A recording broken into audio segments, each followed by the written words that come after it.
Hello friends, આજે હું તમારી સાથે શેર કરીશ ઘરમાં નકામા અને જૂના પડેલા શર્ટનો રીયુઝ આઈડિયા, જે દરેક મહિલાઓને ખૂબ જ ઉપયોગી સાબિત થશે.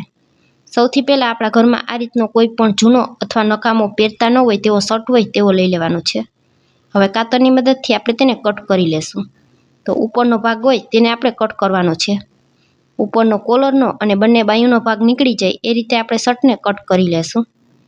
તો આ રીતે તમે જોઈ શકશો, મેં શર્ટને કટ કરી લીધો છે. આ રીતે શર્ટ કટ થઈ ગયા પછી હવે આપણે તેને નીચેથી પણ થોડો કટ કરવાનો છે.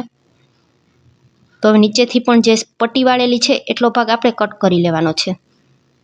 તો ફરી પાછું કાતરની મદદથી આપણે જેટલી પટ્ટી વાળેલી છે એટલું કટ કરી લેશું.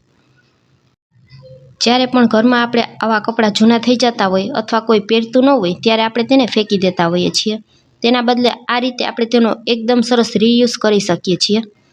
આ રીતે જૂના ટી શર્ટ અને જૂની સાડીનો પણ ખૂબ જ સરસ ઉપયોગ થાય છે. તમારે જો તેના વિડીયો જોવા હોય તો પણ કોમેન્ટમાં જણાવજો, હું તમારી સાથે તેના પણ આઈડિયા શેર કરીશ. હવે નીચેથી શર્ટને કાપી લીધા પછી આપણે આ રીતે તેને ઊંધો કરી દેવાનો છે.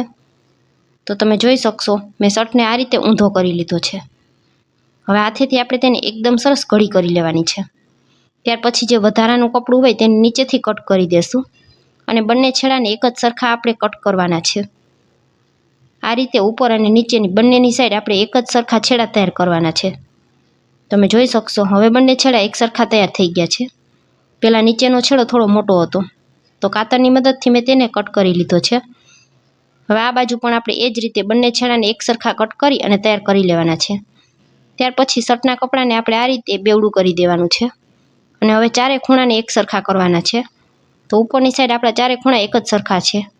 નીચેની સાઈડ કપડું થોડું વધારે લાંબુ છે તો ફરી પાછું આપણે તેને કાતરની મદદથી કટ કરી લેશું. તમે જોઈ શકશો, એક છેડો મોટો છે તો ફરી પાછું કાતરની મદદથી આપણે તેને કટ કરી અને ચારેય છેડાને એક જ સરખા આપણે તૈયાર કરવાના છે. તો હવે આપણું કપડું બધી બાજુથી એક સરખું તૈયાર થઈ ગયું છે. આ રીતે કપડું તૈયાર થઈ જાય ત્યાર પછી હવે આપણે તેમાં આગળ કામ કરશું. તો હવે સૌથી પહેલાં આપણે તેમાં સિલાઈ લગાવવાની છે. તમારી પાસે જો સિલાઈ મશીન હોય તો તમે તેનાથી પણ લગાવી શકો છો, નહીંતર સોય દોરાની મદદથી પણ આ રીતે ટાંકા લગાવી લેવાના. સૌથી પહેલાં આપણે નીચેની સાઈડ સિલાઈ લગાવી લેશું. એકદમ સરસ ઝીણી ટીપ લઈ અને સિલાઈ લગાવવાની, જેથી કરી અને સિલાઈ આપણે કપડું સીધું કર્યા પછી દેખાશે નહીં. સિલાઈ મશીન હશે તો ખબર જ નહીં પડે કે આપણે આ જૂના કપડાનો રીયુઝ કરેલો છે. તો હવે અહીં તમે જોઈ શકશો, મેં છેટ સુધી આ રીતે હાથેથી ટાંકા લગાવી લીધા છે. ત્યાર પછી આપણે તેમાં 2 થી 3 ગાંઠ વાળી લેવાની છે. ગાંઠ એકદમ સરસ તાણીને વાળવાની છે, જેથી કરીને દોરો અહીંથી તૂટે નહીં. ત્યાર પછી આપણે દોરાને કાતરથી કટ કરી લેશું. હવે જે રીતે આપણે ઉપરની સાઈડ સિલાઈ મારેલી છે એ જ રીતે નીચેની સાઈડ પણ બંને છેડા ભેગા કરી અને સિલાઈ લગાવવાની છે. તો ફરી પાછો સોય દોરો લઈ અને આપણે સિલાઈ લગાવી લેશું. સિલાઈ કરેલા ભાગને મેં ઉપરની સાઈડ જવા દીધો છે, જેથી કરી અને તમને કેમેરામાં ચોખ્ખું દેખાય. આ જ રીતે આપણે ફરી પાછું નીચેની સાઈડ પણ સિલાઈ લગાવી લેશું.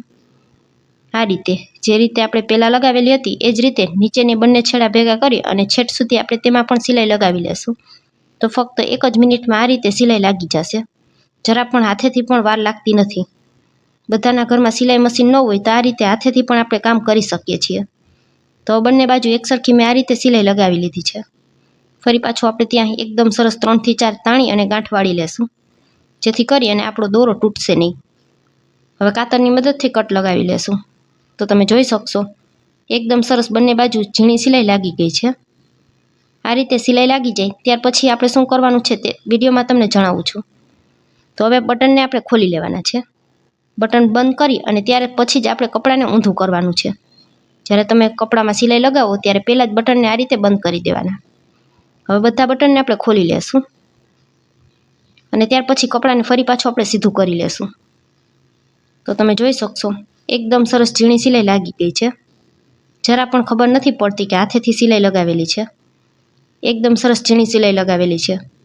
ત્યાર પછી આપણે આ રીતે એક ઓસીકું લઈ લેવાનું છે અને તેને તૈયાર કરેલા આ કુશન કવરમાં પોરવી દેશું. તો તમે આ રીતે ઓશિકાનું કવર બનાવીને તૈયાર કરી શકો છો. આ કવરને આપણે અંદરનું કવર પણ બનાવી શકાય છે અને તમને પસંદ હોય તો આ રીતે બહારનું ઓશિકાનું કવર પણ બનાવી શકાય છે. તો પરફેક્ટ એકદમ સરસ ઓશિકું સેટ થઈ જાય એ રીતે આપણે હાથેથી અંદર ઓશિકાને પોરવી દેશું. તો હવે તમે જુઓ, એકદમ સરસ પરફેક્ટ ઓશિકાના માપનું આપણે કુશન કવર બનાવીને તૈયાર કરેલું છે. તો આ આપણે જૂના શર્ટમાંથી બનાવેલું છે એના માટે થઈ અને વચ્ચે આ રીતે સિલાઈ દેખાશે, પરંતુ એકદમ સરસ ડિઝાઇન જેવું લાગે છે. જો તમને પસંદ ન હોય તો તમે આને અંદરના ઓશિકાના કવર તરીકે પણ ઉપયોગ કરી શકો છો, અને આ રીતે બહારનું ઓશિકાનું કવર બનાવશો તો પણ ખૂબ જ સરસ દેખાવમાં લાગશે. કોઈને ખબર પણ નહીં પડે કે આ જૂના શર્ટમાંથી બનાવીને તૈયાર કરેલું છે. તો તૈયાર છે એકદમ સરસ બજાર જેવું જ કુશન કવર. તમને આ આઈડિયા કેવો લાગ્યો તે કોમેન્ટમાં ચોક્કસથી જણાવજો. તમારે જો આને અંદરનું કવર બનાવવું હોય તો આ રીતે નકામાં પડેલા કપડાં લઈ લેવાના છે, અથવા તમે તેની જગ્યાએ રૂનો પણ ઉપયોગ કરી શકો છો. અને તૈયાર કરેલા આપણે કુશન કવરમાં બધા જ નકામા કપડાને એકદમ સરસ ઘડી કરી અને ગોઠવી દેવાના છે. તો આ રીતે અંદરનું કુશન કવર પણ બનાવી શકાય છે. ફ્રેન્ડ્સ, આજનો વિડીયો પૂરો જોયા પછી જો સારો લાગે તો વિડીયોને એક લાઇક કરજો, વધુમાં વધુ લોકો સુધી શેર કરજો, અને મારા વિડીયો તમને જોવા ગમતા હોય તો મને સપોર્ટ કરવા બદલ મારી ચેનલને સબસ્ક્રાઈબ કરજો. આખા ઓશિકાને આ રીતે આપણે બધા જ કપડાની ઘડી કરતા જશું અને ભરી લેશું. તો 2 જ મિનિટમાં ઓશિકું આપણું આ રીતે ભરાઈ જશે. 2 in 1 કામ થઈ જશે. જૂના નકામાં પડેલા બધા જ કપડાં પણ સચવાઈ જશે, અને આપણો કુશન કવરનો પણ ખૂબ જ સરસ ઉપયોગ આવી જશે. તો તમે જોઈ શકશો આખું ઓશિકું આ રીતે મેં ભરી લીધું છે. હવે આપણે તેના બટન બંધ કરી દેશું. તો આ રીતે ખૂબ જ સરસ ઓશિકાનું અંદરનું કવર બનીને તૈયાર થઈ જશે. ફરી મળીશું આવા જ એક નવા વિડીયો સાથે. ત્યાં સુધી સૌને મારા જય માતાજી. Thanks for watching.